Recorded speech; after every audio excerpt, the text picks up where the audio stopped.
folks, welcome back to yet another edition of the Electric Election Podcast. Of course, you're used to him, the Executive Director of the Conservation Coalition, Benjamin Backer. I'm Saul Spady, and we are next to some of the sexiest cars in the world, right here in Detroit, Michigan, with Robert Bollinger of Bollinger Motors. Robert, tell us a little bit about this car, your facility behind us, and just how exciting it is to be in front of the electric truck revolution. All right, cool. Thanks for coming. We're in the back of our new building in Oak Park. Just moved here. A lot more space for us to build the next prototypes. The prototypes here are the B1 and the B2, and fully operational working prototypes that we've taken around the country, tested and all that kind of stuff, and then they can clean up really nice and be here for you today. Well, they're two of the best looking vehicles I think I've ever seen. And they actually also help fight climate change at the same time. So can you talk a little bit about what inspired you to start this company, and also talk about some of the environmental benefits that come from cars that can look this good? Thanks for saying all that. Yeah, so really the whole idea behind the trucks was just to make a truck that I wanted. So me and the first employees of the company, the first engineers, we just made the truck of our dreams. So I had some ideas, they had some ideas, and it just became this big, highly capable, crazy beast, if you will. So it's got twice the ground clearance of anything that's on the road, all-wheel drive all the time, adjustable suspension. You can raise it up 5 inches, down 5 inches, the pass-through that we have a patent on. So basically, just from the beginning, we just threw everything out and just said, let's just make the truck from the ground up the way we want it. And right from the very beginning, it was always going to be electric for me, because I figured if you're building anything now, starting anything in the recent past, past few years, is everything in the future is going to be electric. So why not start there? So it was a lot more work, a lot more money, a lot more learning curve on our part to get there, but it's worth it because we have trucks that basically the architecture of them is unlike anything else that's out there. Well, and as much as it might have taken more money, you're doing this with a small team here. This is a startup in every way, shape, and form. You're a small group, but you have a huge goal, and that's really why we had to come talk to you. What's the dream with this car, and where do you think it's going to go in the next 2-3 years? Yeah, so the B1 and B2 are identical from nose to C-pillar, right? And then the B2 is the pickup truck. So that's for many reasons, right? They share all the same components. They can be built side by side. And so the idea is that we get into production at the end of next year. 2022 will be our first full year production. They're low volume. They're basically hand-assembled vehicles. From the very beginning, it was, what can we make that's not going to be like anything else that's out there, right? So we did not want to compete against Tesla. We did not want to compete against future electric Ford F-150, which we knew would happen one day. Thank goodness, right? Everything should go electric. So we just wanted to make something that none of the other big companies would dream of making, if I can go there. So just make the truck of our dreams. We'll always be low volume, I think. We'll always be hand-crafted, hand-assembled, and just have our own special place in the world. We're also the only all-electric Class 3 truck. So as Class 3, we can carry like 4,000 to 5,000 pounds, and it's just a different segment from everything else. So it's got a lot of capability that other trucks can't do. Well, and I think that's the magnificent part of this, is that when people think of electric vehicles, they do think of the Tesla, or they think of maybe some of these more urban type vehicles that are meant to just drive around to work in the downtown areas of Seattle or Detroit or wherever that might be. This is a vehicle that is incredibly useful in so many ways. You can tow things, you can go off-roading, it looks amazing. You can put a 30-foot piece of lumber from the back to the front and not have to worry about it. It's a utility vehicle, and it's also an incredibly good-looking vehicle, and it's an electric vehicle. How can the work that you've done here shape the future of EVs, and how do you believe that this can help be a part of that future? Well, I think there's again, with our low volume approach to things, it's we did not go out there saying, hey, we're going to build 100,000 of these or 200,000 of these and have to raise $10 billion to do so, right? It was to be a little bit more pragmatic about it. Also, I just wanted to have a team where I knew everybody. I wanted to have it where I knew what was going on, and I think as far as I think I know what's going on. But I have a lot of engineers that know stuff I have no idea, right? So that's why I hired them. They know what they're doing. But it's basically, it was just my my feeling of how I wanted to run a company and what I wanted to do with trucks and have a truck that looked the way I wanted it to look, the whole thing. The future of that is that we're also looking at the commercial side of things. So all of the Class 3 electric expertise that we built up over the years, we're now going to be developing some commercial vehicles off of that, and that's where the real volume is. So if you can help make delivery vans or other kind of trucks go electric, that's really going to change everything, because those are the ones in neighborhoods, those are the ones where you can really take pollution out of the way, right?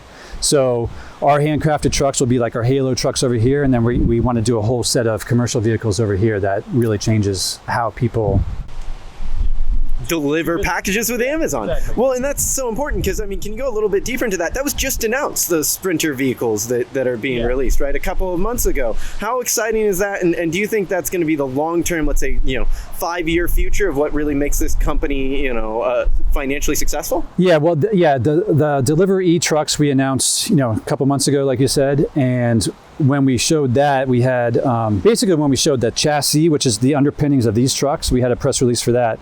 We had 3 or 4 businesses, well-known names in the delivery sector, come to us and say, hey, can we put a delivery van on top of that? And we said, no, that's got 15-inch ground clearance and all-wheel drive, and there's no reason you need all that. So we developed a new skateboard just for delivery vans. And so we're talking to them now about, purchase orders and all that kind of stuff. So yeah, that's where you can really make a difference on a much bigger way than maybe a low volume truck like this. But basically the whole idea is to take everything we know in electric and where can we go with it. And we also don't want to overextend ourselves, right? We're a small company, but it's basically taking that core knowledge, and it can go in many different ways. Benji, that makes me think of the Conservation Coalition and all the work you're doing, because you're a small group, you're trying to enact really global climate revolution, but the only way it happens is actually with local expertise like yours. I mean, what do you kind of think of that, Benji, and how do you think this can be kind of a blueprint for what we do going forward? Well, thank you. I mean, there's a lot of parallels between Bollinger and ACC, because we're going against the grain in a few ways. You guys are starting kind of an electric vehicle renaissance in the Midwest, when a lot of the electric vehicles have been created or they've been hubbed in kind of these really urban areas on the coasts. You're doing it right here in the heart of the Midwest with a vehicle that fits in the vibes of the Midwest. As someone who grew up in Wisconsin, it does that. Our organization is kind of breaking the mold by going against the grain and pushing for cross-partisanship and market-based mechanisms to solve environmental challenges and solutions just like these. And I think it proves that you can have these solutions anywhere. And that's been kind of the story of this road trip, is that it doesn't just have to be LA or New York City or Seattle. And it's not to hit on Seattle. I mean, we both live there, but these solutions can happen in unlikely areas, and they can come from unlikely sources. It's not always going to be the federal government that solves every environmental challenge, and that's what we're standing up for, is saying these solutions are going to come from the local level all the way up to the federal level. You're doing it here in the Detroit area, and that's just an incredible story. Well, let's be really honest. It's not going to be the big car companies that create the next great truck, because they haven't been able to create an electric truck yet. It has to be you. It takes this small, innovative team. Yeah, I would guess my viewpoint on that is that the big companies, they really have to worry about the bottom line. They have thousands and hundreds of thousands of employees. I don't blame them for really worrying about every single penny and how does it get there. But it automatically makes them late to the game, right? So Tesla obviously created a huge segment here. We owe everything to them to get this whole area kick-started, right? So, but we still don't have a major player from the big OEMs in electric yet, right? I own a Chevy Bolt as well. It's right there. And it's a great car. And I love GM. I'm GM family, but come on already. It's taken them forever. There's barriers to entry because of the massive infrastructure that they have to deal with. You're starting your own thing that can make these decisions and these technologies happen even faster because it's your own, and because you're using your people and your ideas and your model. And that doesn't take away from the advancements they're able to make, but it's a different purpose. And that's the power of kind of finding solutions at all levels.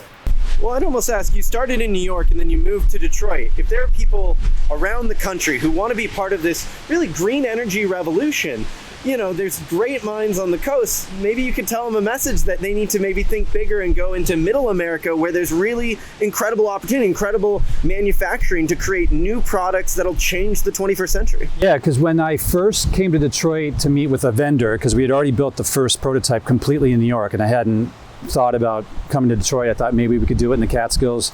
And I flew to Detroit, and I saw like almost every building is a tier 1 supplier to the automotive industry, right? And they're all here.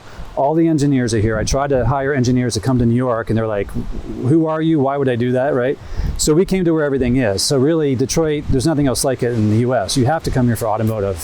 A lot of the cars that are now being built on the coast, they were engineered here first. So this is where you have to do it. And now that we're here, this is where we're going to build them. This is where we're going to stay. We're not moving to California. We're not moving to anywhere else. We're staying here. Nothing wrong with that, of course, but this is where we have everyone that's on the company on the team, and we're not going anywhere. So. Well, you've taken on an incredible initiative to kind of change the game within the electric vehicle space. What have been some of the biggest barriers that you've had to face from really anywhere? Well, right off the bat, when we first had our first reveal in 2017, we had really big vendors, really well-known names, especially in the battery segment, calling us. So right away, we were kind of accepted, like as, you're trying something different. Can we maybe work with you on that? As time has gone on, some vendors slip by the side, some aren't so good for you, But really, vendor supply, engineering help. It takes a lot of money, a lot of time. It can take a year, 2 years to develop something. So you really have to be working with the right company for that. So the 5 years that we've been in business, a lot of that has been finding the right partner. So that's the biggest challenge is, you can't do it alone. I moved here to be near all this help, but which one? Which one for brakes? Which one for battery supply? Which one for all of the above? And you'll find the right partner eventually. I mean, speak a little deeper on that challenge. Like, what type of patience do you have to have as a business owner, or maybe as somebody like Benji who's trying to start a movement? Because you might see an opportunity and then it kind of just disappears on you, but you got to keep driving forward when you have a big, hairy, audacious goal. For dreamers out there, what's your message to them? You should ask me 3 a.m. It's a little bit different, but.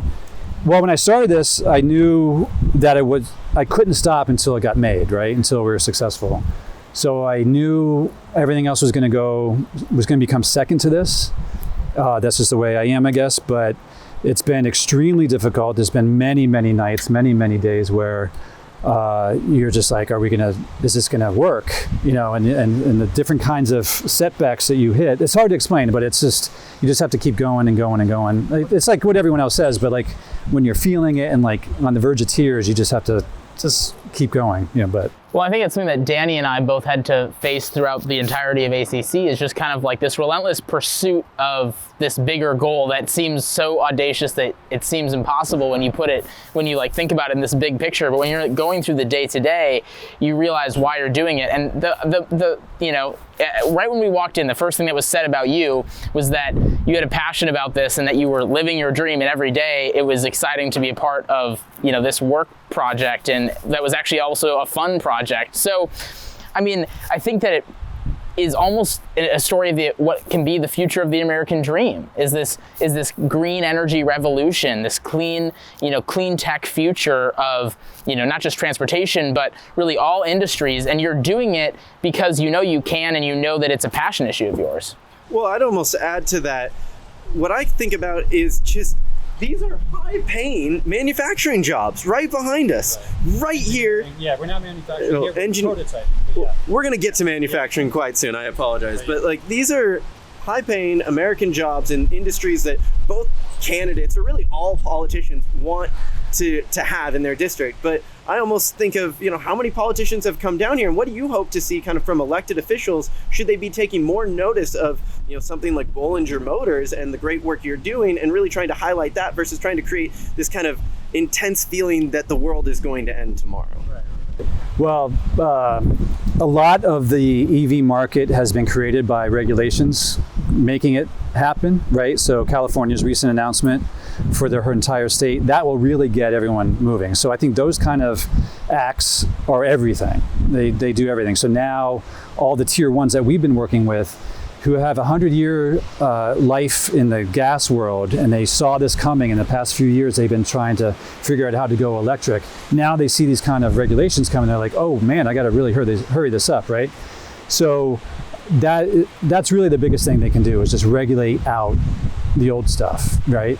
If they come by and see what we're doing and we do a handshake and a photograph, that's great too, but it's not going to help the entire industry the same way, obviously, right? So I would argue that having them come see this is so important, because once you see technologies like this, you want to fight for them. And like, now that I've been here and I've talked with you and, you know, been able to see this firsthand and, you know, see the workers, I'm more likely to go out there and fight for it. And I think one of the problems that we've run into on this road trip is that elected officials should be caring about these issues, but they oftentimes don't take the time to like go see it. Right. And it's hard to like tangibly start caring about, you know, a technology or an industry when you aren't seeing it firsthand. And I know, Saul, I speak for both of us in the fact that like, we are more passionate about these sorts of solutions now than before because we've seen them. Well, and it just makes me think we got to get this car on the road. Like, as soon as possible, you got to start taking this car around, because it inspires. Like, right. This is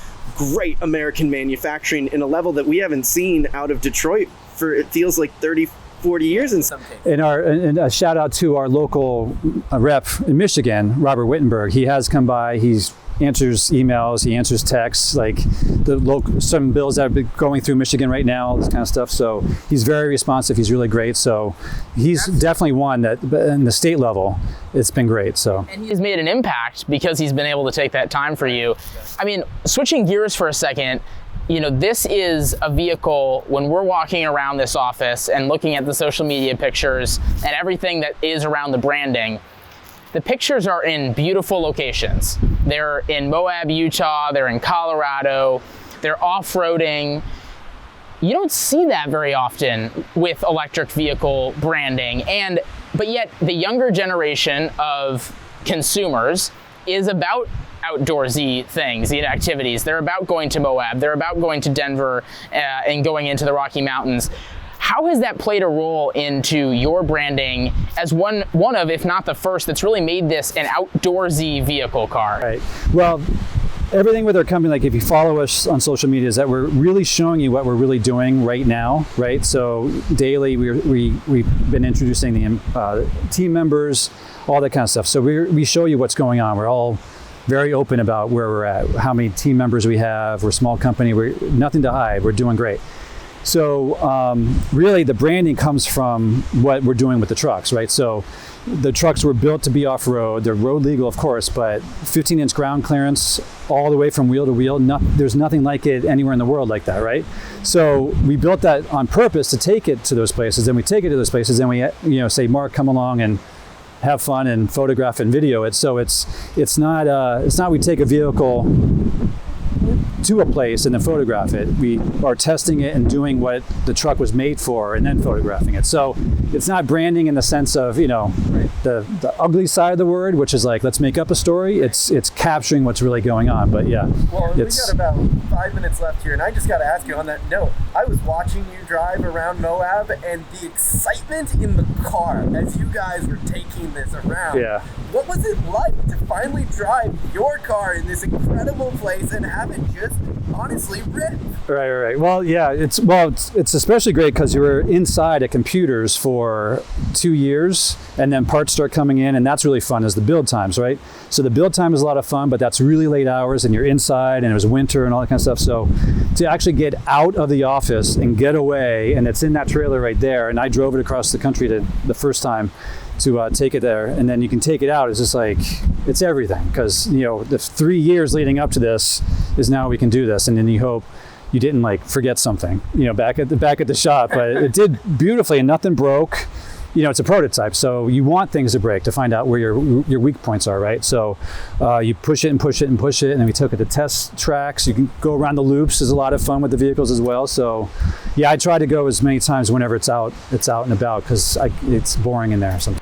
Well, and I think just from a big picture perspective, it speaks to, again, what we've seen on this road trip, which is that this American ingenuity that you've had here in the Detroit area has done something that no one thought was possible. You've been able to take an electric vehicle idea that was created before this idea, but you've been able to take it to the next level and say, for those of you who didn't believe that an electric vehicle could be an off-roading vehicle and a truck and a massive SUV, don't worry, we've got you. We're going to do it. And here it is. And that is one of the biggest criticisms people say about electric vehicles, is that it's just, well, I don't want to drive a sedan. I want my truck. I want my SUV. Well, you've broken that mold and actually done it. And that's something that American ingenuity did because of your great ideas. And I think that that's the power of kind of how we can continue leading on moving forward on green energy and the future of climate. Do you agree? Yeah, well, back in 2015, 2014, actually, when I was on my farm and we raised cattle, and I wanted to have an electric vehicle, and I test drove a few things, and I was like, I don't need a sedan, and I don't need a hatchback, I need a truck. And that was before I even started the company, right? So I ended up not buying an electric vehicle at that time. And then a little bit later, I was like, duh, I got to make the truck that works, right? Because now a lot of trucks are touting off-road capability. And of course, you can take almost any truck off-road to some extent.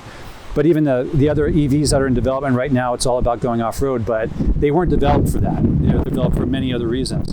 This was developed first to be off-road, and then also to be able to carry the 16-foot boards down the middle and the 13-foot boards and all that kind of stuff. But again, if you compare our specs to anything that's out there, whether it's a gas, diesel, or electric vehicle that's coming out, electric truck, we beat all of them by, our specs are like twice as good. So that was the whole purpose of the truck. And so it wasn't like, hey, let's just beat the crap out of everything else that's out there just for that sake. It was like, let's do it because we want to use it this way. So I think if you always stay true to why you're doing something, you can't go wrong, right? And we stay true to our branding, we stay true to what we're showing, what we're doing, and who we are always, because you can't ever go wrong. I guess I have one last question before Benji can close it out. To that point, if there's somebody out there like you, kind of who wants to get involved in climate change, who wants to get involved in this clean energy revolution, and they have a big idea, is your message to just make it happen? You can be the inventor the same way you were here with Bollinger Motors. Yeah. You see like movements that are happening this year, right? It's just like sometimes it's one person, one teenager, one young woman who starts a movement. So whether it's building something or anything, it's just do it, right? But when you start, you have to say, okay, I'm not going to stop until I make a change, right? Because, well, even if you just go to one protest, it's a great thing to do that, right? But anyway, I'm getting all over the place. But yes, go for it. And we have to have action. But they're all tied together. Climate protest. Right? No, but they're all tied together. Whether that's a social justice protest or a climate protest or a startup, EV company or a meeting with a legislator, they're all tied together. It's all about taking action. Thanks for saying it's so much better. It is all about taking action. You took action with Bollinger Motors. We're taking action at the Conservation Coalition by building a movement of young people who support ideas like these. And so many people this year have done that same thing, not just this year, but in the past kind of decade especially. I think that's the power of how we can make a difference on this issue of climate change. It's going to be a lot of individuals and a lot of small groups having great ideas and having a lot of passion and then trying to do something about it. And that's what the next 35 days is dedicated. Yeah, and especially with young people, like before you have a mortgage, before you got big world obligations that keep you, in a spot, just go for it. I agree with you. Well, go ahead. Well, we always close out. We try to ask our interviewee, what would you hope we find on the rest of our road trip? You're not our first stop, you're not our last stop. You're part of an adventure and an odyssey, and we're hoping you can give us some words of wisdom, some kernels as we continue on. Of what you could find on your journey? Yeah. What you hope we find. As we head to the southeast. Well, I know you're not going to find a truck as nice as these trucks, right? So I'm not even going to ask you to look for that. Yeah, exactly. So we got that covered. Check. I'm going to sell 100. Find even more trails to take the truck on, maybe. No, that's too self-involved. I'm following what's going on in the world and trying to do our best from here, like tied to my desk. So I think it's a beautiful thing, going across the country, listening to people and just gathering what they want the world to be, so. Well, in the future of this country, just to end on this, at least on my end, the future of this country is going to be built by leaders like you, Robert, and other individuals that are taking an idea, making a change, providing an economic benefit to a problem with immense environmental concerns, and doing it all in the sake of the passion and the fire that fuels kind of what has been created here at Bollinger. We're seeing that across the country. We're going to continue seeing it. And I want to thank you for what you're doing, because even though it's an exciting, fun thing that you're doing, you're also helping save the planet at the same time. Well, and you're helping to inspire us as we continue on our journey. I know you've inspired Benji to sell 100 of these vehicles, so we're going to be back very soon to pick up our first one. But for everybody out there, you can learn more about Bollinger Motors online. You can put down a reservation, $1,000, a refundable deposit, and you are going to be an owner of probably the most beautiful car in the world pretty soon. Yeah, well, thanks for joining us, Robert, really. Yeah, it makes a difference and it means a lot, and we hope everybody out there keeps on learning with us and keeps on enjoying the Electric Election Road Trip.